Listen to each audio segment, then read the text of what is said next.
Across Cayman, water mains break between 140 and 160 times a year. The Bodden Town pipeline project aims to significantly reduce that number. It seemed like for a while there we were having a pipe break about every 2 to 4 weeks. It was fairly common. And what we saw was that when the pipe would break, before the North Side Waterworks was on, this is the main feed for all of the north side and the east end. So we'd put the north side and the east end out of water while we repaired the break. The repairs not only inconvenience home and business owners, but motorists as well. But the traffic troubles aren't as bad as before. As you see, the pipe is right alongside the road, and if it broke, especially in the middle of the night or first thing in the morning, then we would disrupt the rush hour traffic going into Georgetown. So then it was not only an inconvenience to our customers, but it was also an inconvenience to the motorists trying to get into Georgetown. Now that we've got the North Side Waterworks plant installed and operational, we can feed water from both directions. So we don't inconvenience our water customers as much as it used to in the past, but it's still, as you can see, an inconvenience to the motoring public. The Water Authority recently purchased this traffic signal, which directs drivers around the construction cone zone. In the past, we would have flagmen at each end, holding up the stop and the slow signs or the stop and the go signs. But it's a very dangerous job, and for some reason, motorists don't pay as much attention to the flagmen as they do the traffic signals. Not to say there's bad drivers on the island, but they seem to not care about some of the flagmen. Plus, it takes a flagman at each end. With these signals, we can have one person, the person that you see over there, who can operate the signals remotely.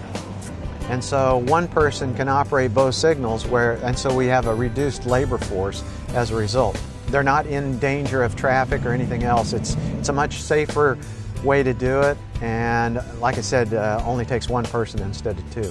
Soon, even the minor delays will disappear. That's because the Water Authority is well ahead of schedule. The project is expected to wrap up at the end of February. We've been working on this replacement project now since December.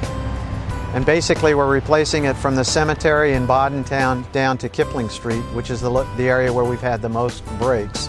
We started planning it probably in the middle of the summer because we do have to order pipe and fittings in, and the pipe and fittings all come from overseas.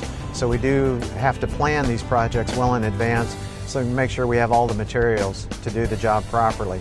But we've been working on this now physically since 1st of December. Basically what we have to do is divide it up into sections to minimize the inconvenience to not only our customers but the traveling public, because we have to lay a temporary pipeline, which there's a blue pipeline that you can see in places on the other side there. That's a 2-inch temporary pipeline, so we feed our customers off of that temporary pipeline while we're digging up and replacing the old pipeline. Then we can isolate the 12-inch pipeline, come in and start replacing it, which is what the crew is doing. Once Bodden Town is up and running, the crew will upgrade other areas. The pipeline replacement projects are part of the Water Authority's 10-year plan to expand its water and wastewater infrastructure. Unfortunately, we still have other areas that need attention.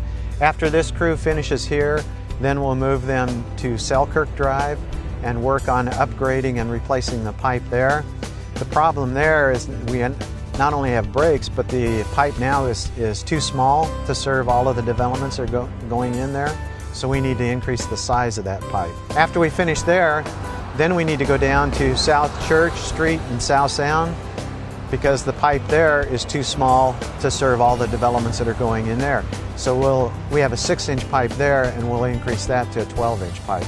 So as the island keeps growing and more subdivisions come in, we are going back and replacing those pipes with the larger pipes. In the past few years, we've completed a pipeline replacement on Eastern Avenue, on Godfrey Nixon Way, on Walker's Road, on Harbor Drive. Those are some of the ones that come to mind immediately. But all of those were pipe upgrades to provide better service, so increasing the size of the pipe as well as replacing pipes that have been breaking. This is what the old pipes look like. Wear and tear caused mainly by heavy rains and recent earthquakes put pressure on the line. We're told the new pipes are much stronger and expected to last 100 years.